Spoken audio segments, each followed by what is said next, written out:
ಆ ಸ್ಪೀಡ್ ಐತಲ್ಲ sir, ಸ್ಪೀಡಲ್ಲಿ control ಮಾಡೋಕ್ಕಾಗಿಲ್ಲ.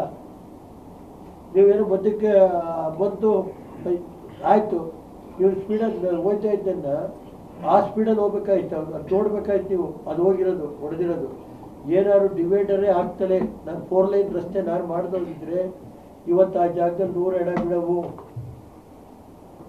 ಇವತ್ತು ರಾತ್ರಿ ನಾನು ಇಲ್ಲ ಅಂದಿದ್ರೆ ಅಡಿಷನಲ್ ಎಸ್ ಪಿನ ಏನು ಮಾಡೋರು ಅಂತ ಅವ್ರು ಕೇಳಿ ಹೋಗಿ. ಒಂದು ದೊಡ್ಡ ಅನಾಹುತ ಆಗೋದು.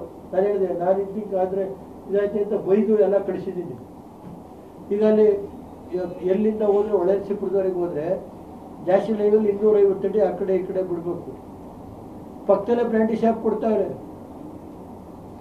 ಆದರೆ ನಾಳೆ ಪ್ರೆಸ್ಗೆ ಹೇಳ್ತೀನಿ, ನಾನು ಇವತ್ತು ಹೇಳಲ್ಲ ಯಾವ ಮಟ್ಟಕ್ಕಿದೆ ಅನ್ನೋದಾದರೆ.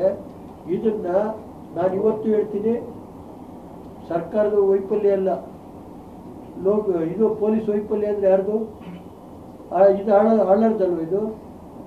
ಸಿದ್ದರಾಮಯ್ಯವ್ರು ಅರ್ಥ ಮಾಡ್ಕೋಬೇಕು. ಬನ್ನಿ ಸ್ಪಾಟಿ ನೋಡಿ, ಸಿದ್ದರಾಮಯ್ಯವ್ರು ಬಂದು ಅವರು ಹೋಗ್ಬಿಟ್ಟು ಸ್ಪಾಟ್ ನೋಡಿ ಈ ಘಟನೆ ಹೆಂಗೆ ನಡೆದಿದೆ, ಇದರಲ್ಲಿ ಏನು ಪೊಲೀಸ್ ವೈಫಲ್ಯ ಇದೆ ಅನ್ನೋದನ್ನ ಹೇಳಿ. ಆಮೇಲೆ ನಾನು ಅವ್ರಿಗೆ ಹೇಳಿದ್ರೆ ಅಪಾಲಜಿ ಕೇಳ್ತೀನಿ. ಡ್ರೈವರ್ ಮಾಡೋ ತಪ್ಪಿಗೆ ಸರ್ಕಾರ ಡ್ರೈವರ್ ತಪ್ಪಗಲ್ಲ ರೀ. ಪೊಲೀಸ್ನವ್ರು ಹಿಂದ್ಗಡೆ 500 ಅಡಿ ದೂರದಲ್ಲಿ ಹಾಕಿದ್ರೆ, ಒಂದು ನಿಮಿಷ ಬ್ಯಾರಿಕಾರ್ಡ್ ಹಾಕಿದ್ರೆ ಯಾಕೆ ಅಲ್ಲಿ ಹೊಡೆದು ಅವನ್ನೆಲ್ಲರೂ ಅಲ್ಲಿ ಬೀಳೋದು ಪೊಲೀಸ್ನವರು. ಈ 9 ಜನದ ಮೇಲೆ ಬಿಡೋಣ. ನಾಳೆ ಹೇಳ್ತೀನಿ ನಾನು, ಸರ್ಕಾರದ ವೈಫಲ್ಯ ಅಂದ್ರೇನು, ಪೊಲೀಸ್ ವೈಫಲ್ಯ ಅಂದ್ರೇನು, ಅವ್ರ ಅಧಿಕಾರಿಗಳು ಮಾಡಿರುವಂಥ ವೈಫಲ್ಯಕ್ಕೆ ಸರ್ಕಾರನೇ ಹೊಣೆ. Okay, thank you sir.